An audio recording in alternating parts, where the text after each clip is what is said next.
Here we go. It's running. Hello, hello. In 5, 4, 3, 2, here we go.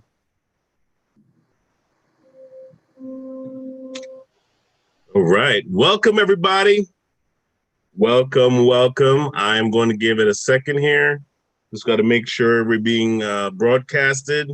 But again, today we have Fara Finkelstein, and she is going to talk to us today about how to hit our target market. For those of you who are entrepreneurs, you have your own business, you have a friend that has his own business, you know someone whose online business isn't doing so well. Well, you need to get them on the line right now because Farah is going to tell us how we can hit our target market. Oh my goodness. You really want to get everyone that you know on the line right now. If you know that they have their own business, you'll be doing them a favor. All right. So I'm going to give you even a second to share this video, share this link with your friends and your loved ones, because it will really help them get to the next level of their business. Yep, we are still in Financial Empowerment Week. And we also want to thank our sponsor, Tom Estes from Allstate. Thank you, Tom. I really appreciate it. You will see his number pop up throughout the programming. Make sure if you want a good price on your home or auto insurance, you give him a call. All right. And he will definitely help you with that. So, Farah, welcome back. All right. Thank you. Just tell the folks a little bit about yourself in case they missed the last program. Sure, absolutely. My name is Fara. I am a digital marketing consultant. I work for a company called Reach Local, and we are part of the Net USA Today network. So that's a little bit about, I've been doing this for about 8 years. I love helping my clients understand and teach them what is going on in the digital space. And last week I spoke about more of the web presence and really that the direct advertising, people looking for what you do, they don't know where to go, be there, be present, what we could do now and how COVID is kind of changing our whole digital landscape. So today I'm going to talk about something a little bit different, and it's called targeted display advertising. And I'm going to share my screen with you. Awesome. So a lot of this is very visual, which is why it's very difficult to talk about this without actually showing something. So display advertising, right? I'm going to walk you through kind of, what it is, how it fits into, our consumer journey and what we do online. And then I'm going to give you a few examples of specific campaigns that I run and different strategies. So first to start, I always like to start with this, and this is the traditional marketing funnel, right? Back in the day, it was a very, it was an upside down triangle. Awareness at the top, right? Companies are trying to build awareness. They're using TV, radio, billboards, and print to get their message out. Then there was the information and research phase, which isn't really at all what it is today, which you'll see in the next slide. But really, I mean, back in the day, think about it. All they had was, their friends and family to get information from, maybe a few websites, Wikipedia, of course, Google, but Google is now way different than it was, 5, 6, 7 years ago. And then, they're going to have a desire and they're going to go to the yellow pages back in the day, and they're going to look for the business and they're going to contact you and convert into a customer. And also the way that they were able to target was very, very different, right? So it was kind of, we call it a spray and pray model. I heard that term once. And I love that because it's really like, you're spraying or you're trying to get your message out to hundreds and thousands and millions of people. And it's not very targeted. There weren't very many targeting options like there are now. Maybe you could have targeted by location, age, and gender. And that was really it. So today, obviously, that funnel is very different because there's so many different media points and ways where people can become aware of your service or your product. And there's also a lot of different ways where they can get information and read reviews and ask their friends and family and, put out a question online. And the reach is just so much bigger for consumers as well as businesses. And a lot of times business owners, they don't really understand or they don't know how to really get their message in front of a consumer wherever they search online, wherever they surf online, and wherever they socialize, right? So this is also going back to the, someone looks at their phone 150 times a day. So think about the opportunity that is for a business owner to be in front of their potential customer, really whenever they're looking at their phone, whenever they're online on a tablet or, a desktop. Now that we're home more, I think that people are using desktops and laptops a little bit more. So it's really important to keep that in mind. So I want to talk about how we target these consumers, right? So when Reach Local was acquired by the USA Today Network, we really were able to, grow our market size, and we gained a large audience that we never had access to before. So just talking about like the scope of the USA Today Network and really the reach that we have over 5,000 journalists across the country. We're in 46 states. We have over 300,000 clients.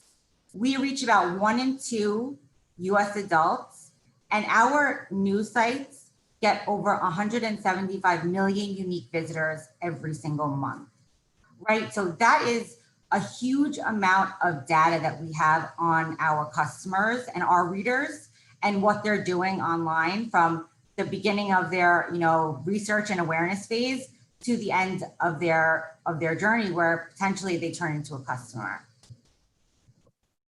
Our audience on the USA Today Network is pretty affluent. And when I say affluent, I mean our audience has a 14% higher income than the general population. 67% of our readership is employed. And the average age is about 48.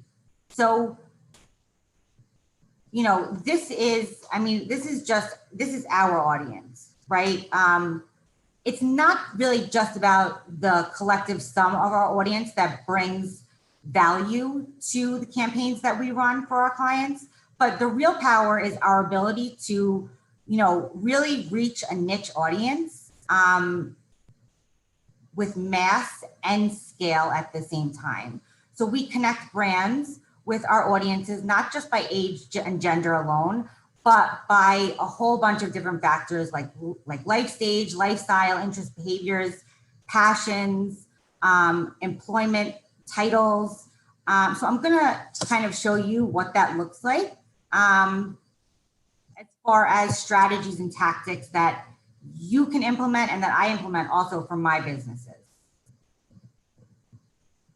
So site retargeting, and again, just going back here, a lot of times people don't understand where display ads show up. They're going to show up on really any website that allows an ad to show. And you see these ads all the time when you're searching on your, on news sites. They come up on weather.com. They come up on blog articles. And again, we can show these ads on the USA Today Network sites. So one tactic that I always think is super important for any business who has somewhat of a longer buying journey than an emergency service business would be site retargeting. And you see this all the time. When you go to a website, you leave, and then you see ads constantly over and over again throughout the next 30 days, right? The reason why we do this is because usually people are going to need to see an ad about 7 times before they actually make a decision. So staying in front of those customers and staying in front of those people that have had an interest and have been to your site already is really, really important. We can also target users who are viewing and reading certain blogs or articles that contain certain keywords, right? So this was an article that I was reading this morning, 23 best skincare products that will help you the most amazing skin of your life, right? This would be a great article for, let's say, a dermatologist or a cosmetic product company to show their ads on. And again, this is just one strategy that we can implement to stay in front of your consumers throughout their entire buying journey. Geofencing is another tactic that was very, very relevant before COVID. And I think it is still relevant, but in a different way. So what this basically is we are able to target people by their physical location, by their device types. So for example, if a consumer walked into a BMW dealership, they would most likely see ads for the closest Mercedes-Benz dealership because Mercedes-Benz wants to capture those people that are walking into BMW. And this can work for a whole bunch of different businesses. I mean, I do this for certain doctors. I do this for attorneys. You could do this for actual retail stores. So, you know, if people are walking into, let's say, a jewelry store, and a new jewelry store just opened up around the corner that wants to get local business, they can actually target competitors that are in their area. This addressable geofencing is kind of the other side of geofencing, where we're targeting actual individuals while they're in their homes, right? And we're doing this by property line data that we have access to. And it kind of works like direct mail, only it's digital and trackable, right? And it makes much better use of your marketing dollars than sending out a direct mail piece and hoping that somebody like needs your services and calls you. So there's also a lot of different criteria that we have the capability to implement when we're running these campaigns, right? So for example, we can target homeowners who have certain purchase behaviors, right? Do they buy jewelry? Do they buy children's products? We could target people by life events. Do they just have a baby? Are they married? Or do they just get married?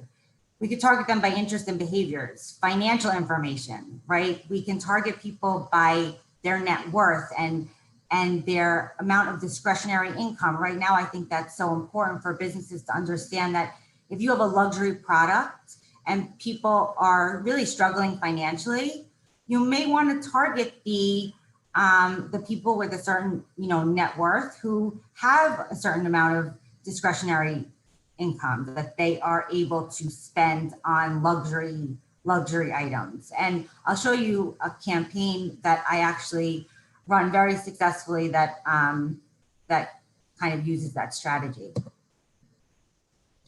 And the last tactic that I just want to mention is called OTT, or over the top. And I think the reason why this now is so important is because so many of us have done away with our cable service. We're streaming content on internet connections.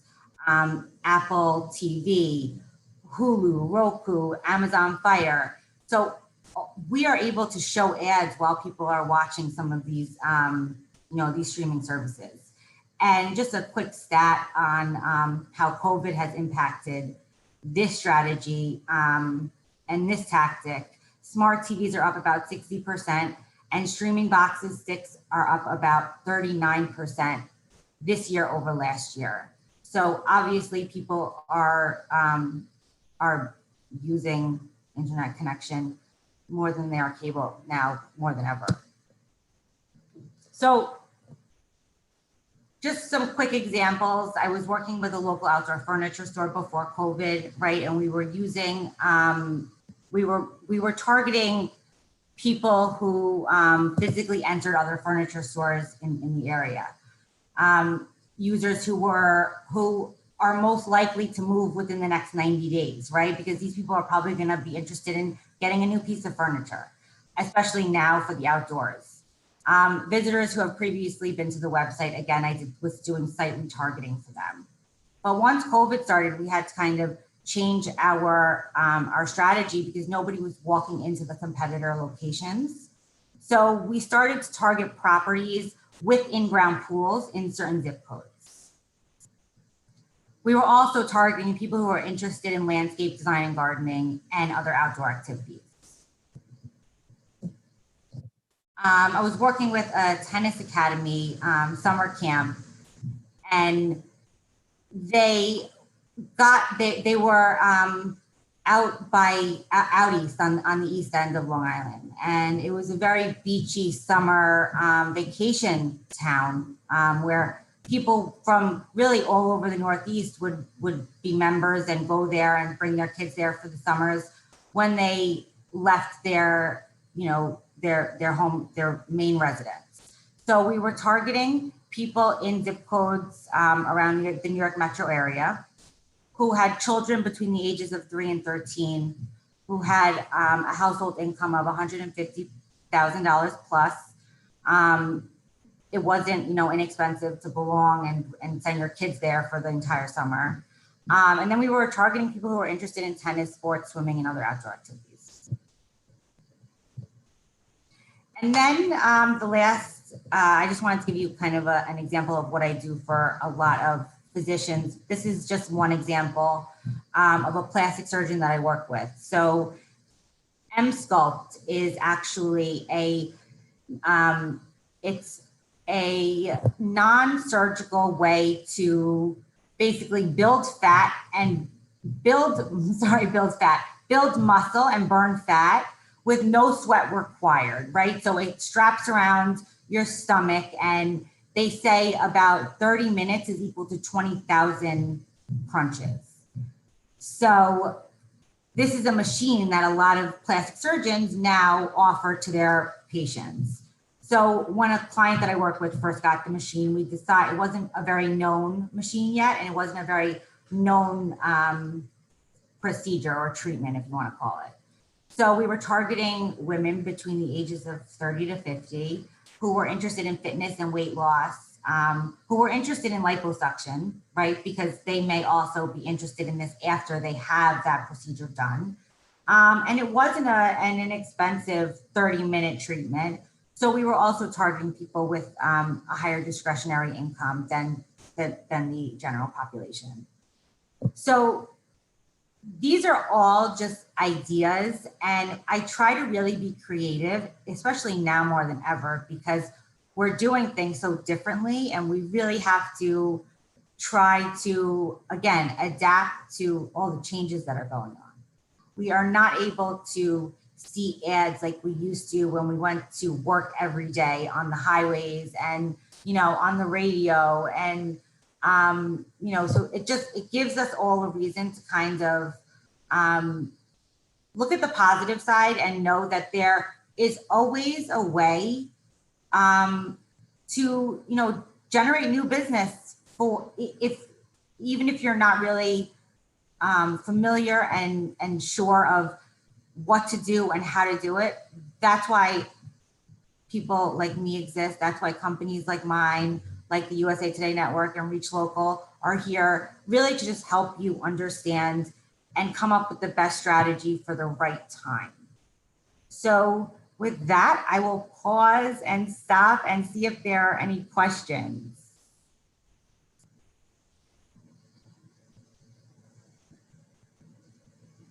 Okay, yeah, you caught me off guard because I was just sharing with a few people that are on LinkedIn and YouTube. And listen, this is amazing information because I hope so. I hope it was helpful. but because look, I mean, I don't think that a lot of times the things that we have as common knowledge is first information for a lot of folks. And for all the all the entrepreneurs and business people that are out there, like looking for answers, as to how do they know who is looking for their business online? Like you said it was like it's like more of a scatter shot. You're hoping that people are seeing what you're doing. You're probably paying a marketing company that sends you stats like once a month or something. you know but it's really good to know the specifics. And I think that what you provide, just as far as data, really helps that small, even if you're a small business, it really helps you understand your business more when you can see the data that surrounds it. Exactly. Yes. And I think also that maybe that word, or, you know, all of this information that we have is Hmm. intimidating to business owners. But Right. it's the business owners. Like I always tell my clients, tell me who your ideal client or customer is. Who, what age are they? What do they do in their spare time? If you know that information, right? If you don't know Hmm. that information, I can probably get that information for you to target the right audience and the right type of person. And that's the case also, because like as a business owner, I'm always looking for that person that wants to be a client. How many people really want to join a network that promotes their business or promotes their brand? And so this is the whole purpose of what I do. So it's like, I'm not sure how many people are interested in something like that. But what you can do is kind of like go through the the forest and the hills per se, right? Of Google and Yahoo and all the dominating search engines, and really kind of find out what people are looking for in my area, in my field, Yeah, a which makes hundred it, percent. yeah, which makes, like, for me, that would be peace of mind, in a sense where I'm like, okay, now I know I'm not just kind of like hallucinating that this is a need, you Yeah, know? and I think it's also really important to stress the fact that it's not about where your ads are being placed a lot of the time. It's about who is seeing the ads, right? So, if let's just say a sports equipment company, right, wants to target parents and especially fathers and sons that are interested in, a new baseball product that they have. The Hmm. father, being a father, may be on certain websites that are not related to sports, but it's not about the website that we're putting the ad on. It's about the audience and where they are in their, like I said, do they know about your product? Have they been to your website already? And if they have been to your website, why did they leave, right? Did they get distracted, or did they, see something, or they didn't see something that they wanted to see? So it's really just all about understanding your customer and what they're doing. Yeah, exactly. Or your target market, which is what, hitting your Right. target market. Who does your business appeal to? Right. I mean, do you even really know if it's age specific, if it's gender specific? All these different factors really curtail on how you market your business, right? How the Yep. wording you use. Yeah, go ahead. Yeah. And then again, I mean, I was just going to say that I only really spoke about, display and these banner ads that come up across the internet and on the USA Today Network partner sites. Hmm. But remember that there is a whole Facebook and Instagram advertising world out there, and there's a whole YouTube world out there, and Yes. your customers are there too. So that's also another strategy that we could potentially implement to be in front of a certain type of audience. Exactly, exactly. We have a partner that's in the room with us, Oscar Capel. I don't know. Oscar, do you have any questions for Farah? Did Well, anything? Go well, ahead. I missed. I couldn't get onto the Facebook Live. I'm having a little tech issue here, so I just caught the last few minutes. So I will be watching the replay, and then I will Okay. call Farah directly and ask the questions. And next week we could go over it again. Oh A wow. hundred Okay. percent. Hey, you know what? But That would be I great. Sir, I'm gonna have to reserve you for next week as well. okay. Then that was you a I'll know. come that was a back. cheap I'll ploy come to back get next Farah week. to come back. You see? I'll Yeah. come back next week. So And again, I always say, even if now is not the right time, I understand that a lot of business owners are struggling with finances and advertising might not be, at the top of their priority list. Even if I give you some sort of insights or value and you learn something, then I've done my job. It's not always about becoming my client. I want to be able to help and educate.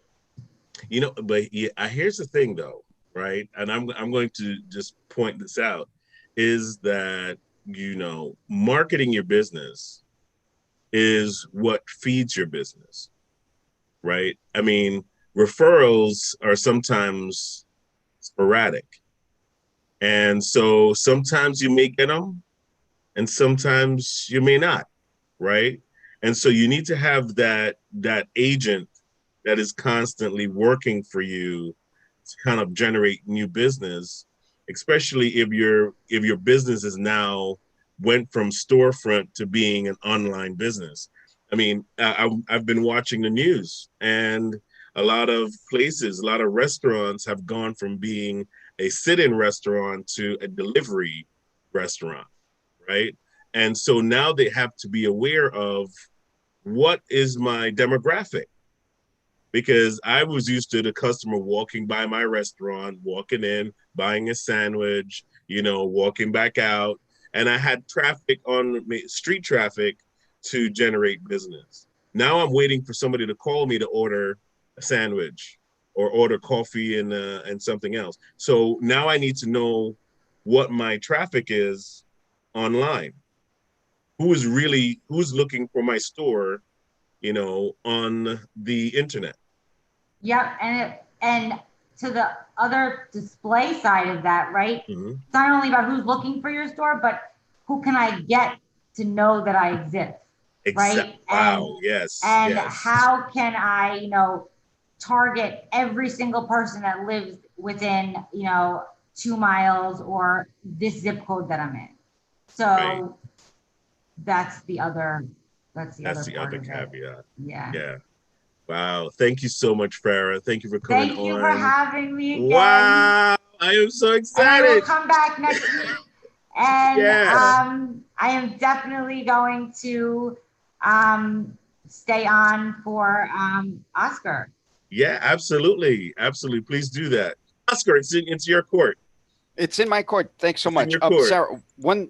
Farah, one thing that I heard yesterday, which is it was really wild. It's who's letting your customers down.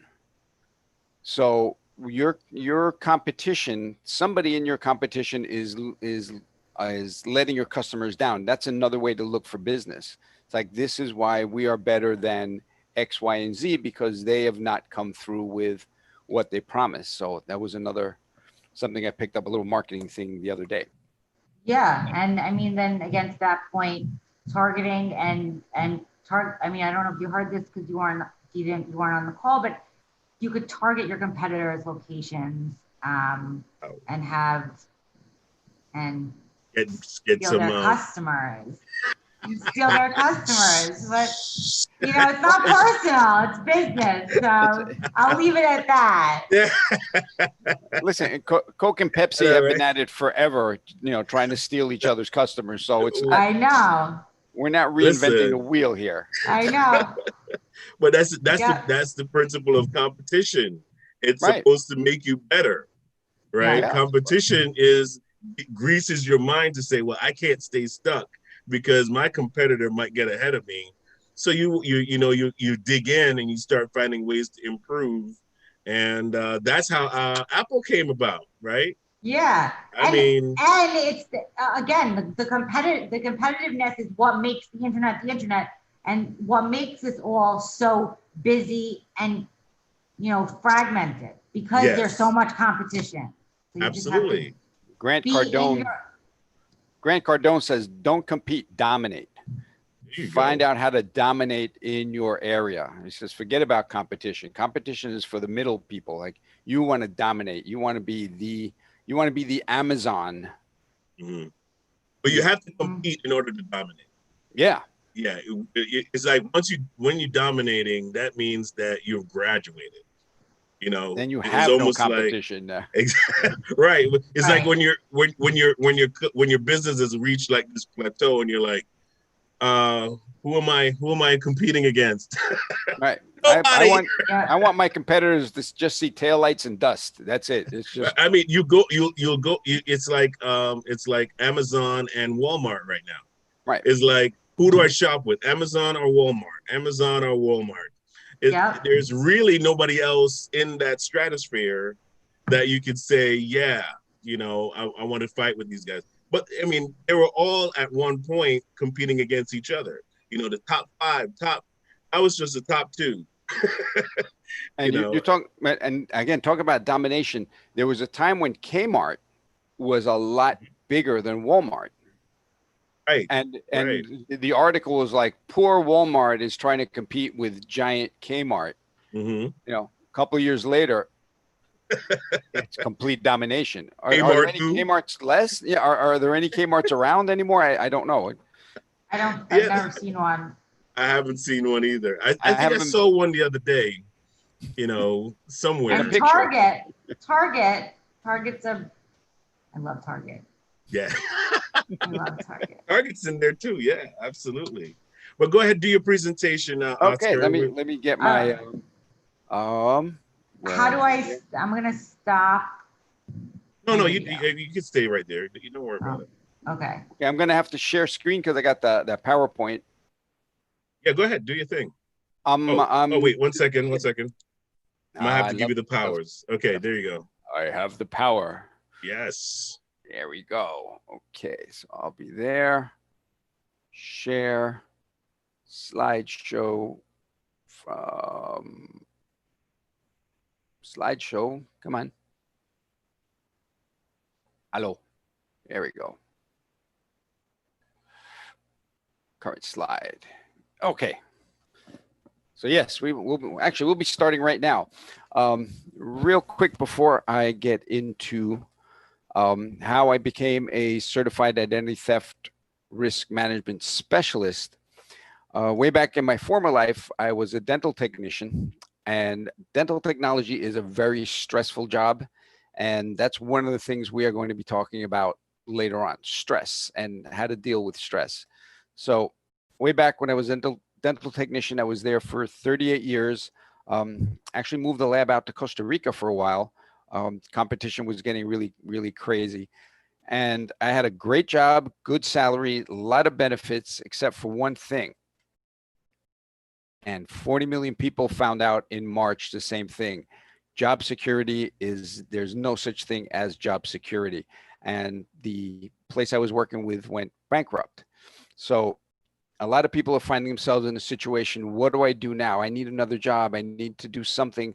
One thing people can do is start businesses on their own. And this Mike Milio, I know about, went from homeless to millionaire doing recycling of metal. So we are in an era now that is called the gig economy. So you're finding ways to build income out of your, become a phoenix, rise from the ashes, as Phil says. So I was on TV and we talk about cybersecurity. And one of the things I talk about in Legal Shield and ID Shield is the problem with cybersecurity and identity theft. Most people think this is what identity theft look like. Some guy in his mother's basement trying to hack into your records. This was true way back when this was the latest cell phone that you could buy.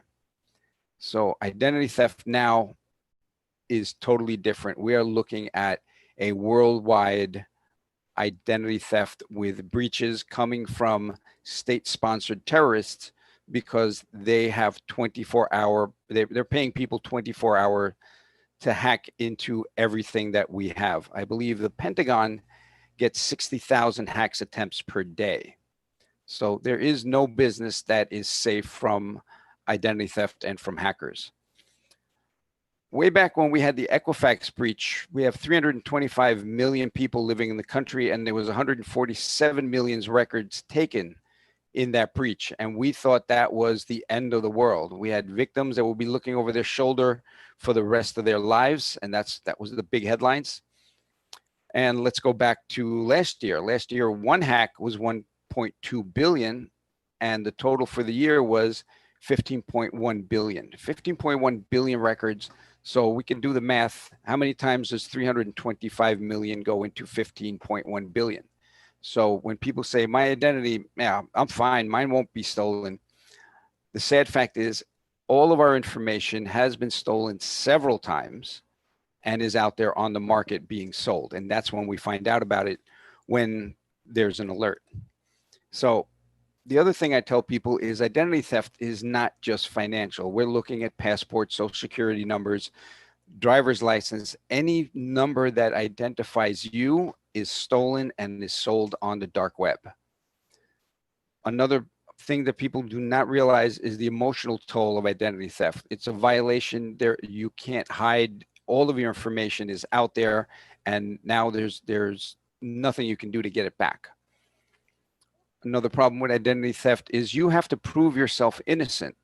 Gerber Guzman was arrested twice, 2 different times, spent 2 weeks in jail for a crime he didn't commit because his driver's license was used as identification, and the crime required the person to be arrested. So poor Mr. Guzman got arrested twice for that.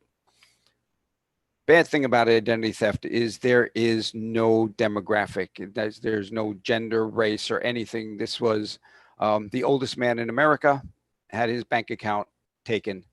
And also this girl at 3 years old had her identity used and is now $750,000 in debt at 12. Try to get a college loan when everything says that you are in debt. The other problem is medical identity theft, because since banks are really cutting down on the types of financial identity theft you can do with a lot of blocks. I mean, everybody's got an alert on their phone. If somebody charges anything over, mine is set for $40. Anything over $40, I will get an alert.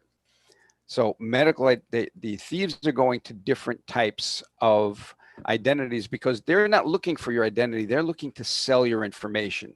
So if banking is not sellable, now what is sellable? Medical identity theft. This is the most dangerous because if, let's say, I still steal Phil's identity and I use his medical card to go get medical treatment, and I have diabetes, I have other illnesses, whatever is on my medical record is now also permanently on Phil's medical record. So if he goes to the hospital in an emergency and there are 2 different blood types on that medical record, it's going to be tough to find out which is his real blood type. So that I call this is the deadliest type of identity theft. So to try to fix it yourself is a problem because it is so complicated, especially medical, with the laws that do not allow you. Here's the fun part. If I'm using my medical record and I've merged it with Phil can't even look at his own medical record because of the HIPAA laws. So he cannot look at his medical record to find out what is really him and what is not him, because my records are in there now. So that is absolutely nuts, but that's the law. This is why you need licensed private investigators to do that job. We'll talk about that later. So there are companies that go out there and do monitoring, some better than others. This one is not the best one to use. If you grab any paper, you'll see what happens with the law coming down on them. Morgan Wright, who is the U.S. State Department senior anti-terror advisor, when they were talking about the Equifax breach, said, I have ID Shield because they have actual investigators. And that is what I was talking about earlier. If you don't have a licensed private investigator to restore your identity, it's a waste of money. All you're being told is your identity, your numbers have been used, and now you have to go fix it yourself. So that's not what you want to pay a monitoring service to do. ID Shield compared to the national leader, everything that you see there in red is what they do not cover, and every little check mark is what we do cover for about half the price. So we tell people don't get ripped off twice, one by the thief and the other by the company that's supposed to be doing your monitoring.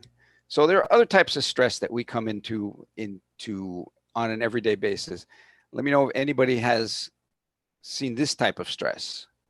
You have that lights come on behind you, and now there's going to be a problem.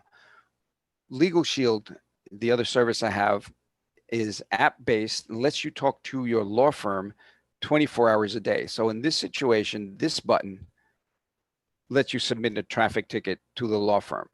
If it gets out of hand a little bit, you can call your law firm. And that is, again, it's available 24 hours a day all across the US and Canada. And now we have opened up in England. Problem with legal profession is expensive, it's unresponsive, it's unaccountable. And what Legal Shield has done is used the same type of marketing as, let's say, Uber, that's using disruptive innovation. They make it easier, simpler, more affordable. Same thing with Netflix. And Netflix, I like to talk about lawyers and the way law is practiced now and the way it's being practiced through Legal Shield, where Blockbuster would be your pay by the hour lawyer. And once you hang up the phone and you call again, you start another hour of legal time and the meter starts running. Netflix says, hey, if you give us whatever their monthly subscription is, we will let you watch any movie anytime you want, as often as you like, without having to repay for that movie. So that is exactly what Legal Shield does. It's the disruptive innovation is it lets you, for one price, access your law firm and not only ask questions, but you can also get your will, living will, healthcare power of attorney done, which is very important now because of the COVID going around, and we don't know if next week we are actually able to make our own decisions on health. So you need that set up ahead of time. The speeding ticket we talk about, preparing your will, we talked about a lot of things that is available through Legal Shield that is not available for the price point with a regular law firm. This is the law firm we use in New York. This is Feldman Kramer in Monaco. And if you see there up on top, it says Legal Plan Member Login. If you are part of Legal Shield, you can hit that little button. If not, you speak to Feldman Kramer in Monaco, but you do it on an hourly basis. And they are really good law firms, so they're a little on the pricey side. So that's what we've done. We've taken the expense, the unresponsiveness, and unaccountability out of the legal profession, because Legal Shield, the actual company that contracts these law firms, is in Ada, Oklahoma, and they monitor every single law firm to make sure they are the best law firms for their customers. So the law firms get paid once a month and they get paid in advance. So when I pick up the phone, I am their most important customer. This is how I used it for myself, which is I had a problem with Toyota.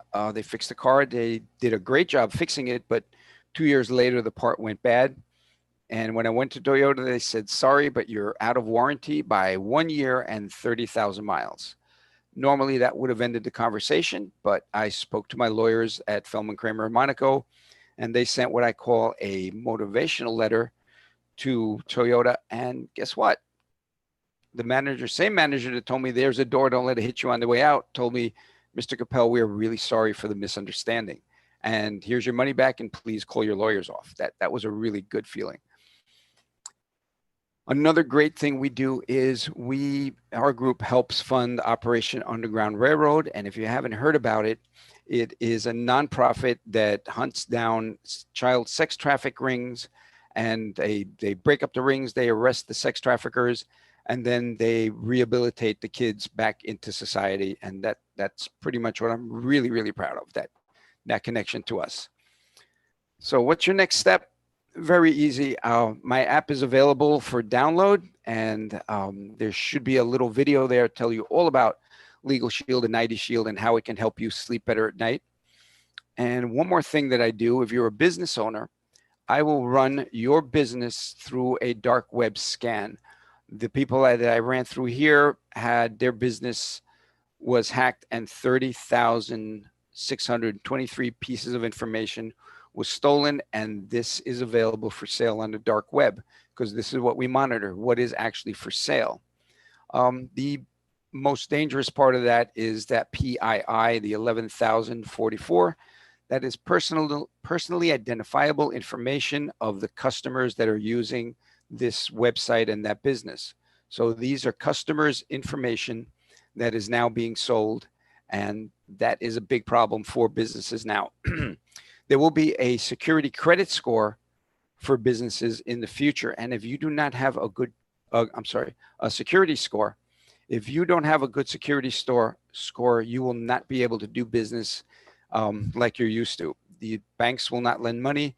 Other businesses will not work with you, and trying to do work internationally will be impossible. So that is my presentation in a nutshell. There's my information. And Phil, I'm ready for questions from you or Farah or anyone else that's online.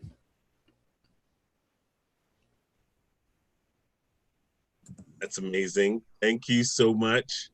Really awesome stuff. You know what? I love every time I hear your presentation, Oscar. There's always something on there that that is very interesting to me, because how many of us are really just kind of walking around unprotected? You know, in a digital. I mean, we're on the subject of basically being in a digital world today, and it's like all of our information is somewhere online, right? We've filled out applications. We've shopped. You know, how many times I remember when Target said they said that Target's database was hacked, right? And so how many of our information is literally just up for grabs? All because we like the pair of shoes. You know. I have a question for you. Sure. First of all, I think it's so interesting that I've never heard of a 12-year-old being in debt $750,000 before she hit 12, I think you said, or 16. Yeah, exactly. But how do you think, how safe do you think the auto-populated credit card information is in our phones? Well, here's oh man, I can do a half hour on that itself. One of the problems that we have with our phones, there's a new type of identity theft where people hijack your phone. So the way it works is they go in, they have the information that is you, and go into a Verizon shopper or whatever and say, I lost my phone, and I need a new phone, and back up all my data and give me the new SIM card. So now you're looking at someone that has your phone, changes the password. You no longer have access to your phone. What is on that phone? Your whole life. I mean, everything, every password, every whatever is living on our phones. So having your phone hijacked is, it's I don't know. I don't think there's a word to describe it right now, because it's our whole lives are literally on our phones. Yeah. So auto-populating is great, but if your phone is hijacked, it will auto-populate with these secret, the little dots by someone else. Okay, interesting. On an individual level, not really a company level, my friend was hacked through a dating app site. Mm-hmm. Wow. And it was so sneaky how they did it. I mean, it was every time they called her, it would be this like low voice that she couldn't really understand the language. And they kept calling people she knew from her phone, but it wasn't really her. Right. So like her mom would see, oh my God, Janine is calling me. And Janine's like, no, I'm not calling you. That's not me. And they had access to all of her. Right. But So there's in my whole presentation takes about 45 minutes. I go through the difference between a scam and identity theft. They're two different things. A scam targets you directly, and that's for money. Where identity theft is taking your information and using it personally. Like social security number. If I don't have a social security number and I need a job, I will go out and buy your social security number and get a job. So I'm not stealing money from you, but if I do it as a 1099 or I am a contractor, I'm not going to pay taxes. I have to pay taxes at the end of the year. Unfortunately, I walk away with all the money and your tax return says, hey, where are the taxes you're supposed to pay at the end of the year? And that's when a lot of people find out that their social security numbers have been used for a job. The other thing when we're talking about child identity theft, the majority of child identity theft, believe it or not, is family oriented. You got an uncle that's got a gambling problem and now gets, the new niece's social security number and starts gambling under that number. Wow. So that is, and there was a report. I have it in my other slides, and it's about 25 pages just detailing child identity theft, and the major one was family, and it's shocking. It's like you can't trust Uncle Joe because he's drinking too much and goes gambling and takes your kid's identity, which makes for a really sucky Thanksgiving, But that's why we have to make sure that all of our private information is secured digitally and physically, because it's amazing what people can do with your information. I was talking to a friend of mine the other day, and we're going to have to come to a close because our next program is going to have to come on in a minute. But I was talking to a friend of mine the other day, and she mentioned that she had bad credit, so it didn't really matter. But what I wanted to point out to her was, they don't just use your profile for, to buy a car or anything like that. Some of these people clone your information so that they can do illegal things as well. And then the next thing you know, you're being pulled over and you have a record. You have escaped prison 3 times. Exactly. What? Yeah. And that happens. Be like, what are you talking about, man? There's a woman. There's a woman that I don't have the exact name, but she has a letter from the state's attorney general because she was arrested 22 times. That's how bad the crime was. So every time, I don't know if you've seen police cars with those little boxes at the that's a high-speed license plate reader. So you don't have to be pulled over for something.